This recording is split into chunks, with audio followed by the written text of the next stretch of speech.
Time to go, Buckaroo. Luca was startled from his dream by a banging on the floor.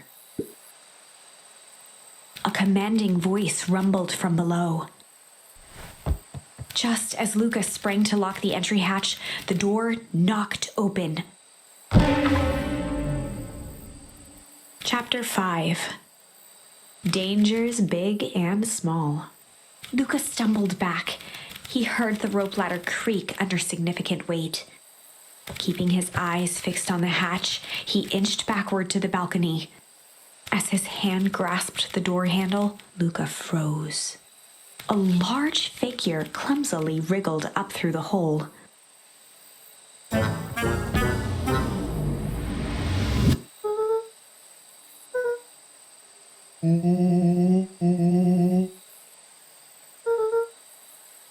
The large figure cocked its head inquisitively.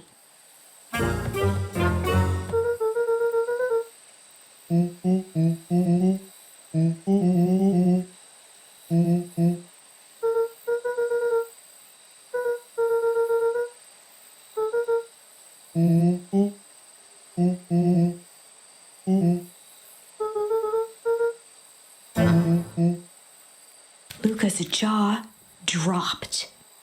He peered more closely at the man standing in front of him. Something about him was undeniably Rolo, only bigger, or changed.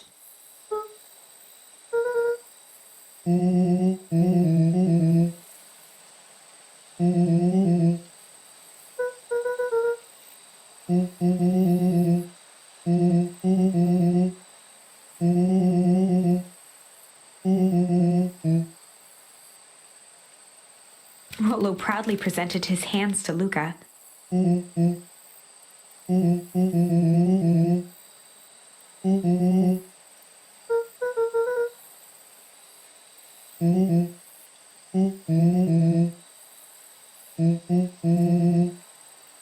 Luca moved to the side and pointed Rolo to his reflection in the balcony window.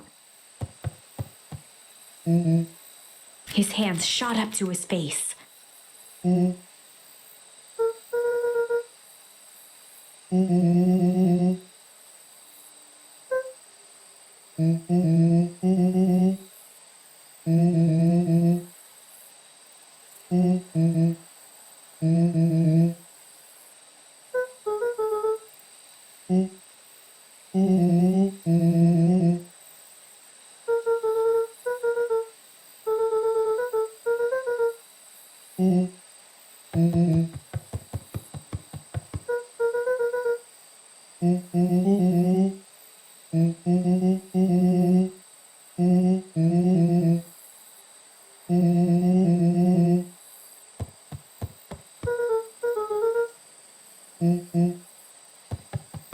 Rolo shadowboxed a few jabs. With a yelp, Rolo dove behind Luca.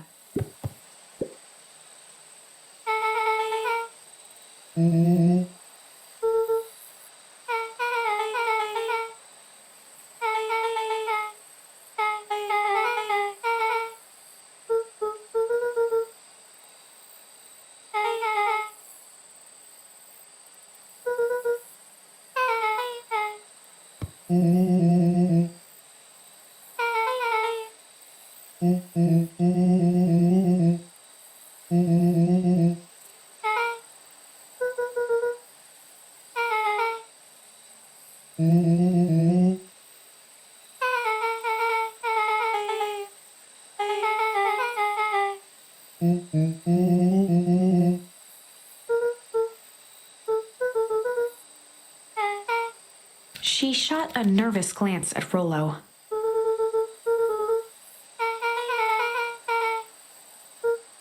Beck's eyes narrowed.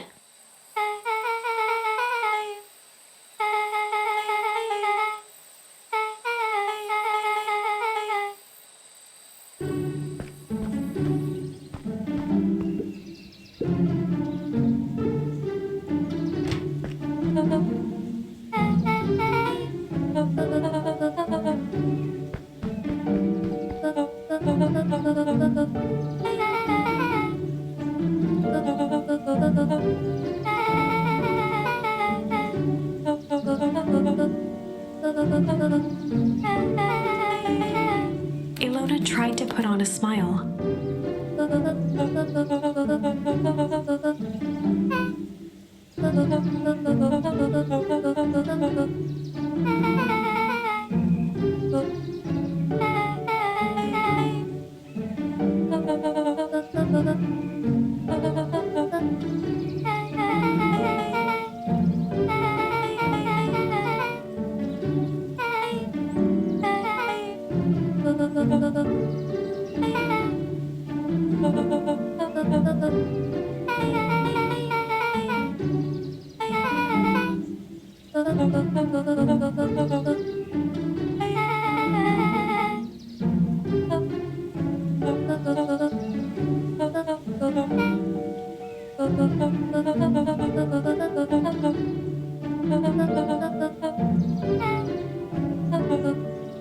She sighed, and after a moment, looked down at Beck sympathetically.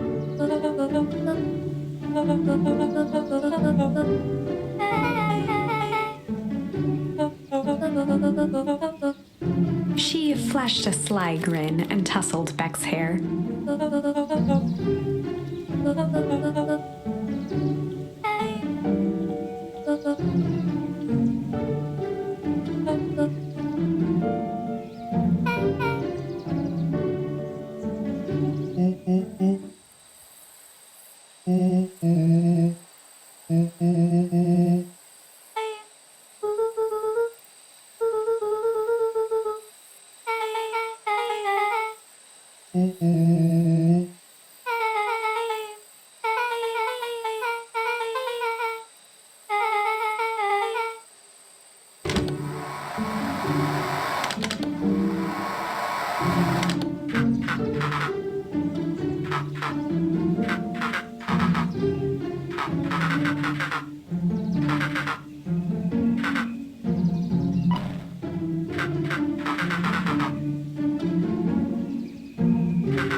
Luca gave Rolo a quick elbow to the ribs.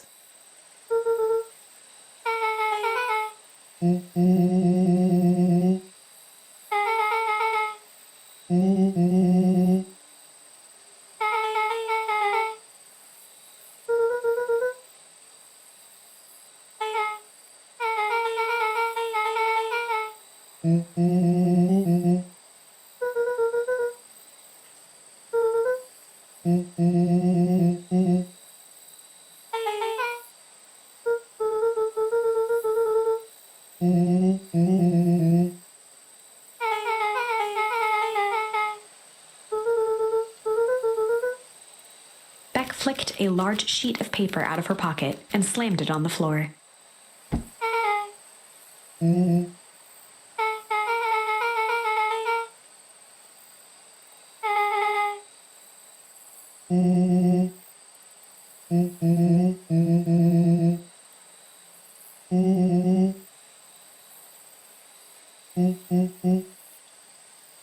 Rolo started to wiggle with excitement.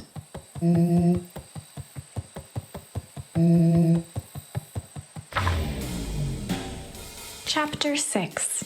The Heist. They spent the night's end huddled around that small map, formulating a plan to infiltrate the headquarters of Perennial Harvest. It would be no small feat. A modern facility equipped with all manner of technology, not to mention the swarm of clipboards that would most certainly be scattered throughout. By the time the sun began to peek through the car window used as a makeshift balcony door, all were in agreement. This could just work. The final day before the festival would be used to prepare. They'd need to pool every resource at their disposal, pull every favor with a thread. Even enlist some unsavory characters around town with important tasks only they were suited for. Luckily, there was enough ill will and mistrust toward Perennial Harvest that alliances could be found at a bargain. Luca, Beck, and Rolo rubbed their eyes as they exited the treehouse. They hadn't slept at all that night. There was no time. The festival was to begin in one day, and they each had their assignments.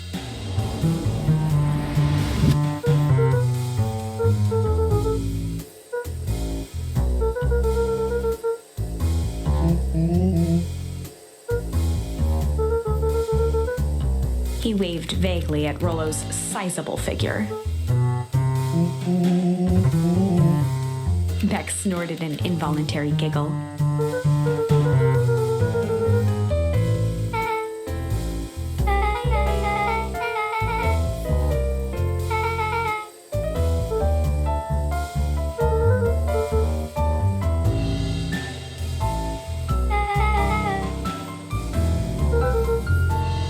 They each looked at each other with sleepy confidence and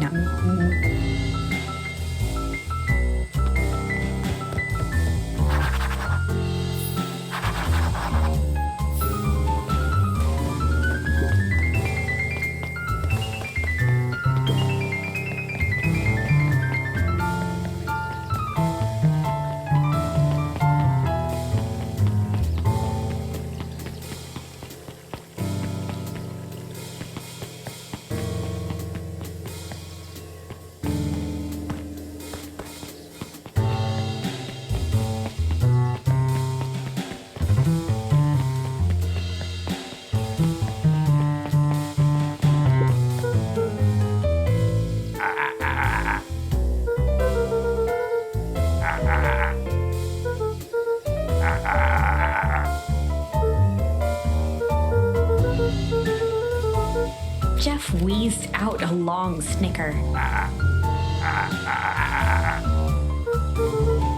The joy in Jeff's face drained instantly.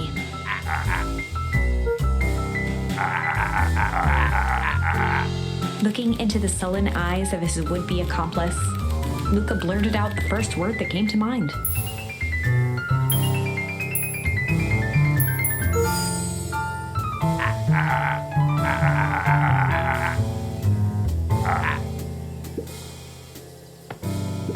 Luca wasn't ready to give up so easily. He shouted out again.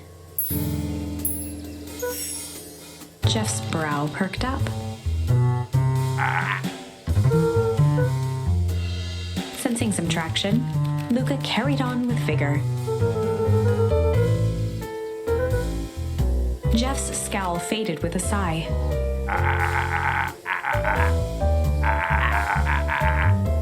One good stomp of the foot was all Jeff needed to drive his point home.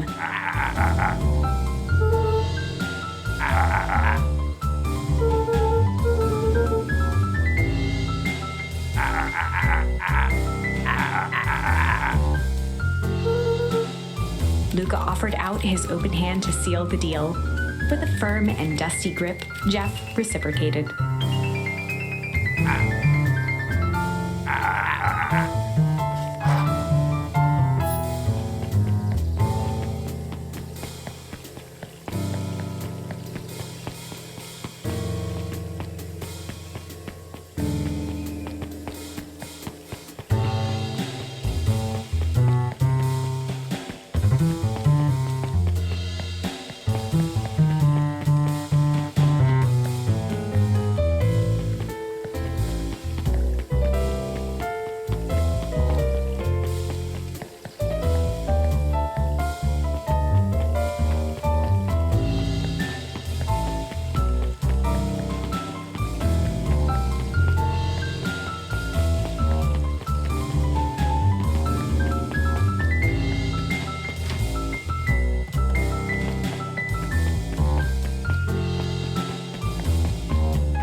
suspiciously.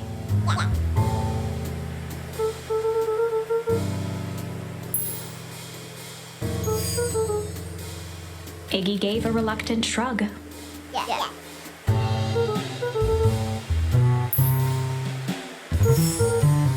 Iggy considered the point.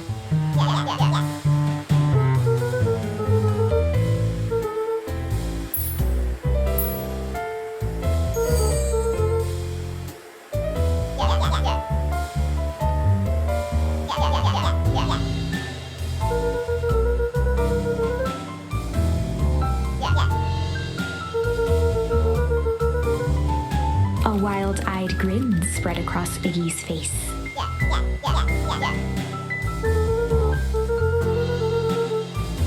Iggy glanced over to Tish, who nodded in agreement.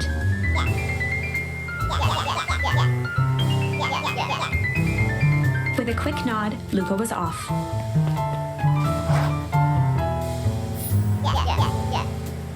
Iggy gazed up at Tish with a smile. A single tear ran down Tish's cheek.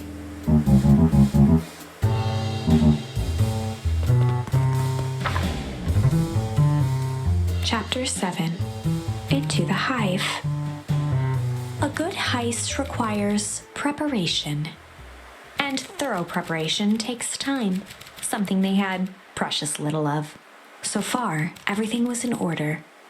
Jeff, Iggy, and Tish all agreed to do their part. Beck radioed Luca that night with a simple and covert message. "We are locked and loaded on my end."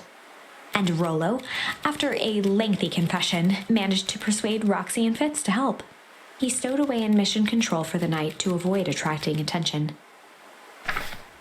Rolo, being uniquely suited for the role, would be the first to breach perennial harvest. The outfit provided by Jeff wasn't perfect, but a convincing disguise is 10% wardrobe, 90% confidence. Rolo took a few vigorous breaths and shook out his arms.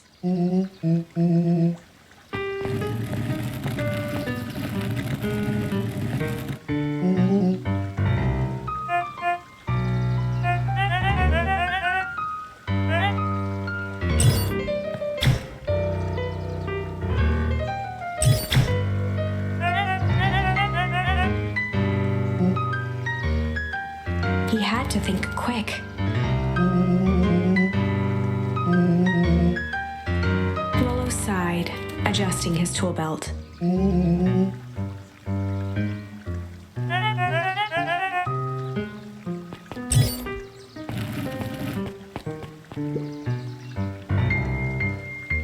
With a stroke of his mustache, Rolo proceeded into the Perennial Harvest headquarters.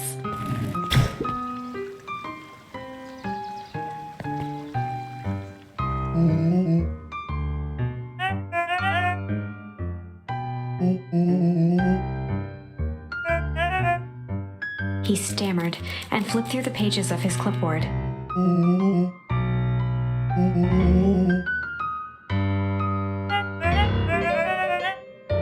Rolo interrupted with urgency in his voice.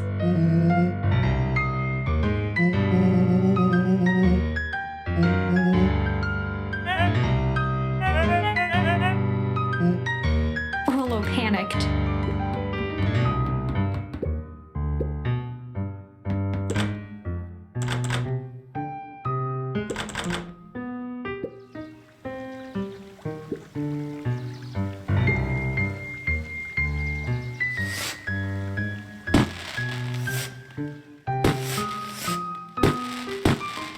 The distraction was enough for Rolo to regain his confidence. The clipboard fumbled around in a frenzy.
Solomon stopped in his tracks.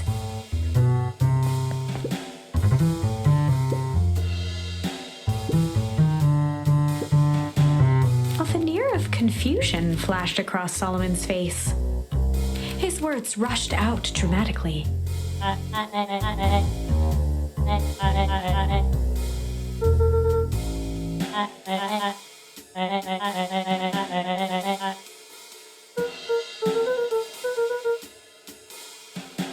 Solomon's facade briefly faltered.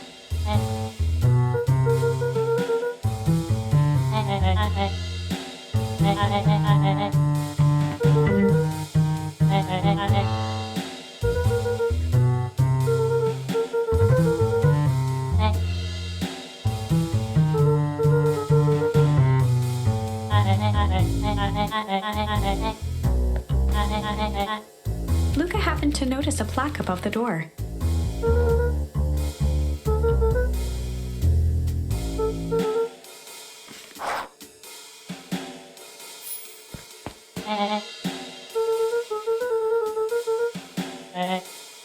Luca tried the handle. Solomon leaned forward to examine the mechanism.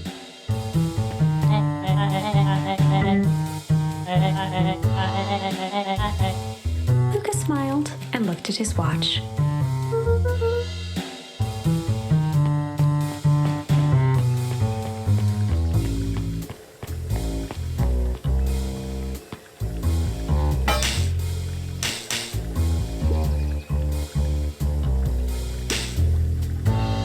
She mimed a quick hat tip and ambled off with a whistle.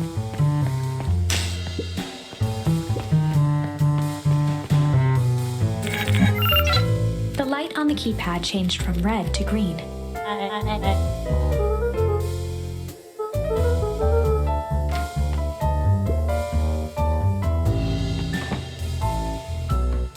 Luca switched on his walkie-talkie.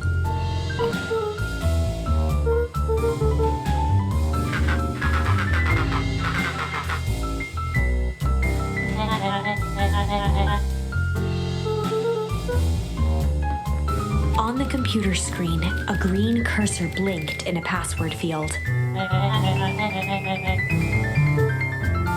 Luca pecked out his best guess: underground secrets. The screen blinked to life. Columns of green numbers glowed on a black background.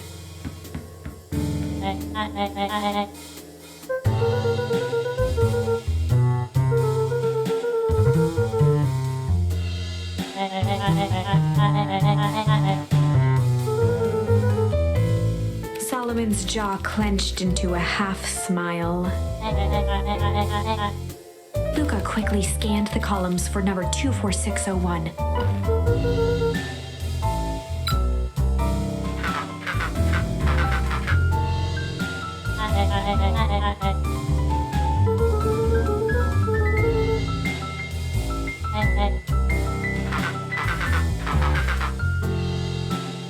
Once again, Luca scrutinized the numbers on the screen. In that moment of distraction, Solomon reached forward and pressed a large red button.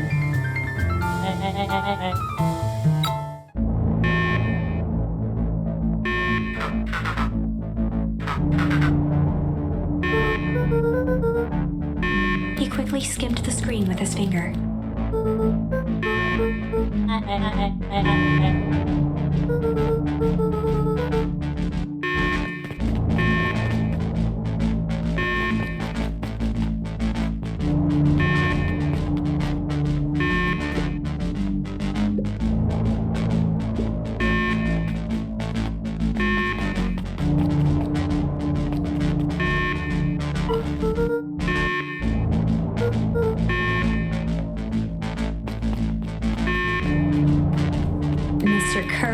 approached with a sneer and spoke into his walkie-talkie. With self-satisfaction, he called into the hallway.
Nellie leaned over to examine his teeth.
Nellie sighed.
Solomon muttered inaudibly.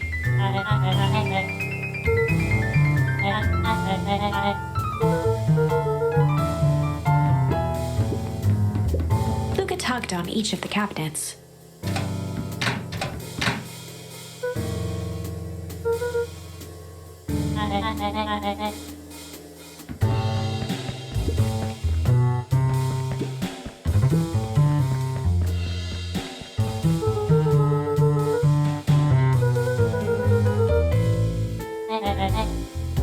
Luca held his hand up to the ashtray.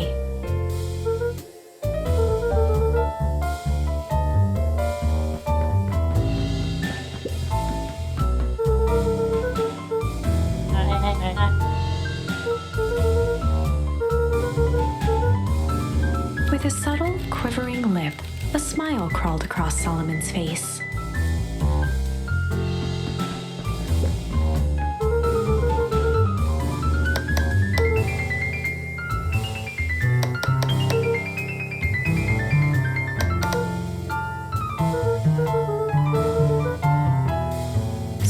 once again muttered under his breath.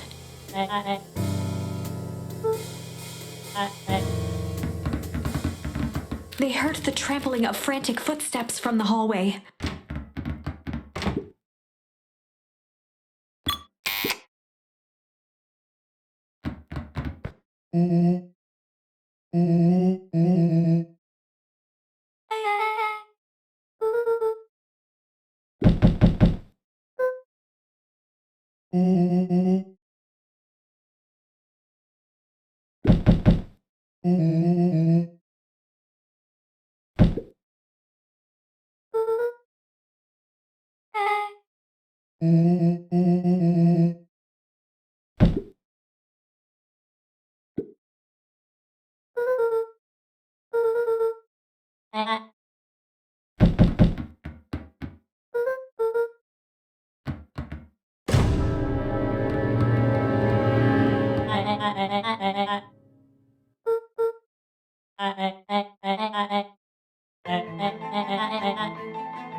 Her eyes searched the floor in thought. Solomon watched eagerly, waiting for the flicker of epiphany. With a sickened look, she peered into his soul.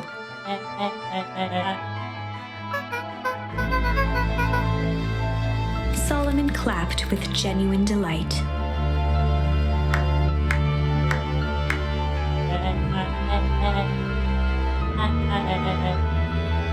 Solomon glanced down, examining his youthful form.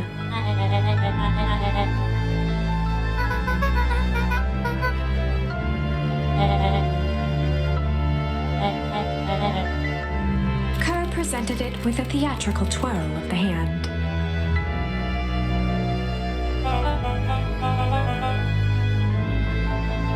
Before he could finish, Rolo snatched the vial from Kerr's palm.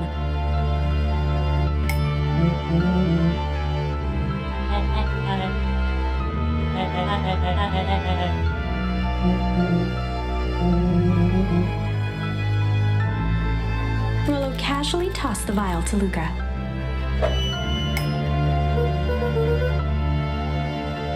Luca jiggled the vial mockingly.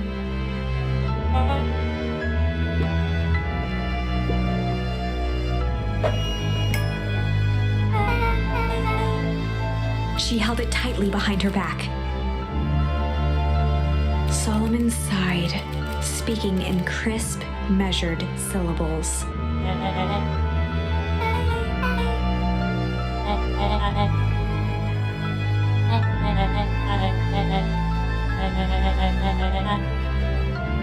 He pursed his lips with feigned sincerity. A deep uncertainty washed over Beck.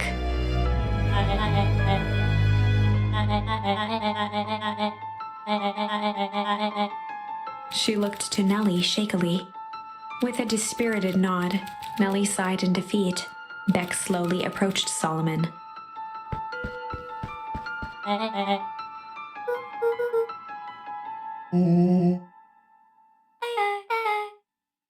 With apprehension, Beck conceded. Solomon pocketed the vial and brushed off his shoulder with a sharp flick.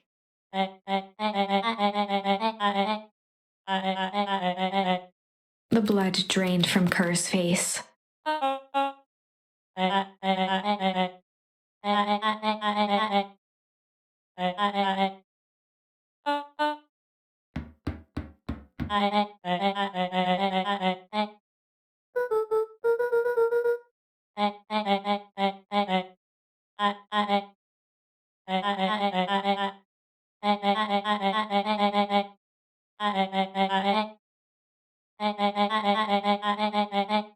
Solomon shook his head with gratification. A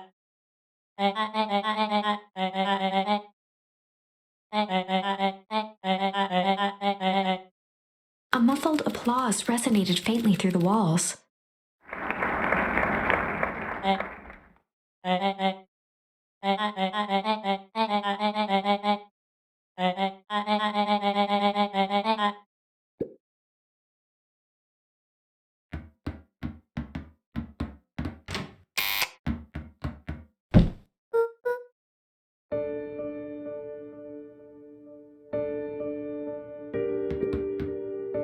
Nellie was staring at the floor, deep in thought.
The color dropped from Luca's face.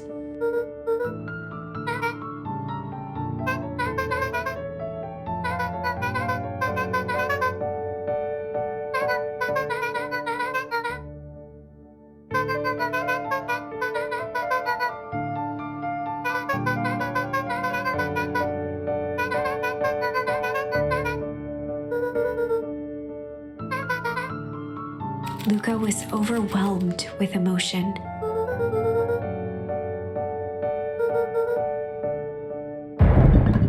A sudden explosion sounded from the hall. Chapter 8. Comeuppance. Ears still ringing, Gran picked herself up off the ground. Through the dust and smoke, she looked over to see Mrs. Fratelli helping Hiram Tolliver to his feet.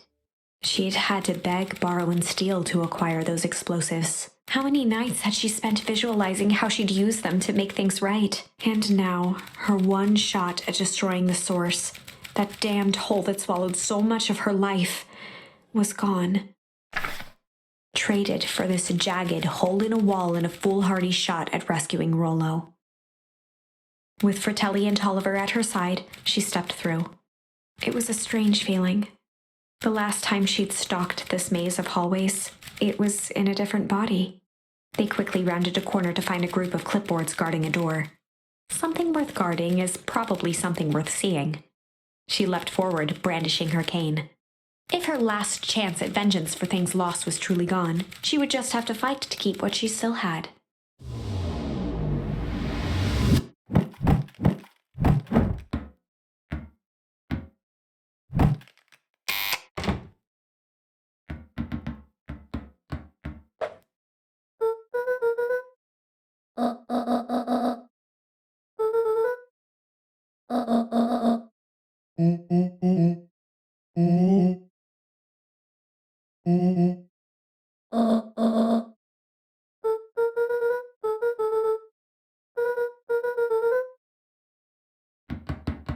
They made their way out from deep within Perennial Harvest, just as Solomon finished up his speech. Solomon pulled a glass vial from his pocket. In one smooth motion, he downed its contents. A triumphant smile grew across Solomon's lips.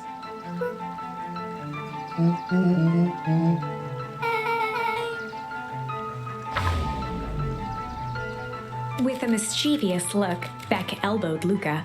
"Remember when I had the vial behind my back?"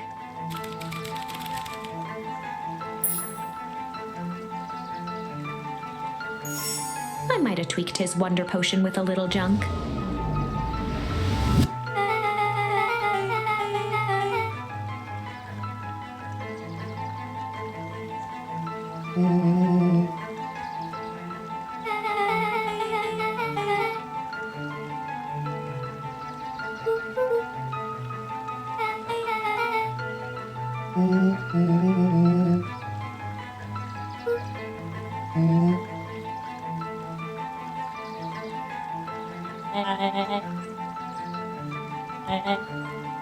His body and face began to contort and expand as he disappeared into a belching green mist.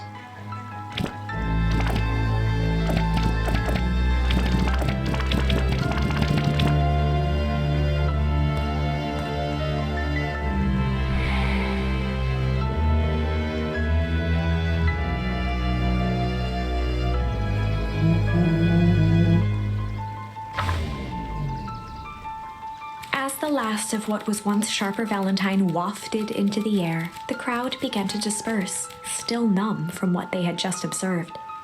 Sharper Valentine was gone for good. His end would be a new beginning for Beacon Pines, a new chance to let go of the things they had lost and grab hold of a new future. The end. Well, I'd be lying if I said that wasn't a bit gratifying. If that feels to you like a good note to end on, I won't stand in your way.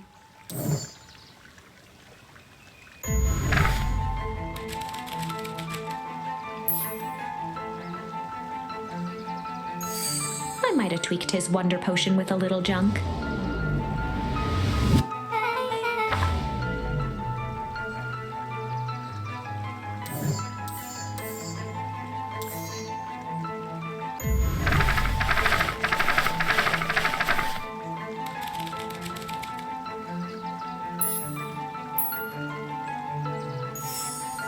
Might have tweaked his wonder potion with a little change.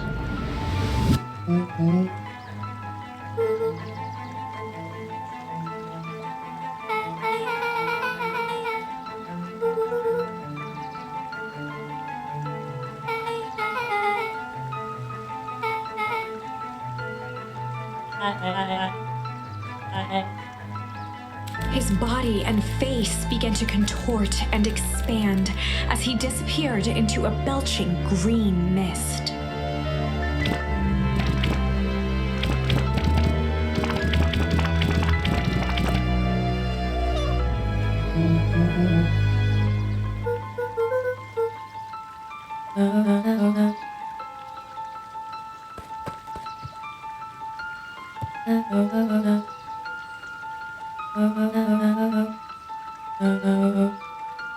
Eris awkwardly cradled the squirming child. She looked to her brother, her voice shaking with uncertainty.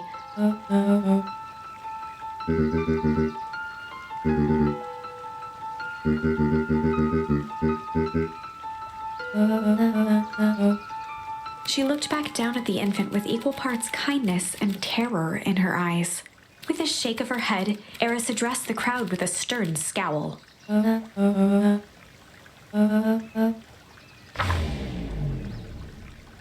Epilogue. Beacon Pines' coldest summer on record came and went without much fanfare. Folks shared what they had and none were left wanting. The new school year was ushered in by the falling leaves of autumn. After everything Luca, Rolo, and Beck had been through, middle school was bearable. The chill of winter didn't seem to bother people much. They kindled a hope for a better future in their hearts. When spring arrived, farmers planted their crops with a sense of joy and optimism. And as the dawn of the first day of summer came again, its light slowly spread through the shallow valley. It crept over the town square, across the river, past the neglected welcome sign, and came to rest on a young boy sleeping at dawn. His mind at peace, knowing he is here for a reason.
Luca peeked up at the beehive.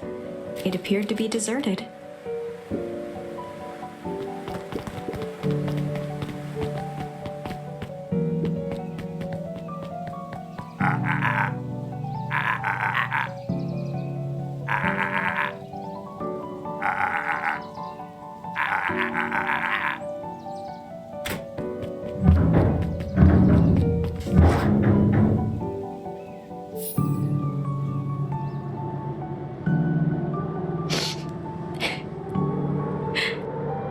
I think this is it. The end I've been waiting for. Honestly, I began to lose hope of ever finding it. But then you came along. I don't know exactly how to thank you. It's hard to explain how much this means to me. It's funny, now that our time together is finally ending, I'm at a loss for words. Let's just watch the end together.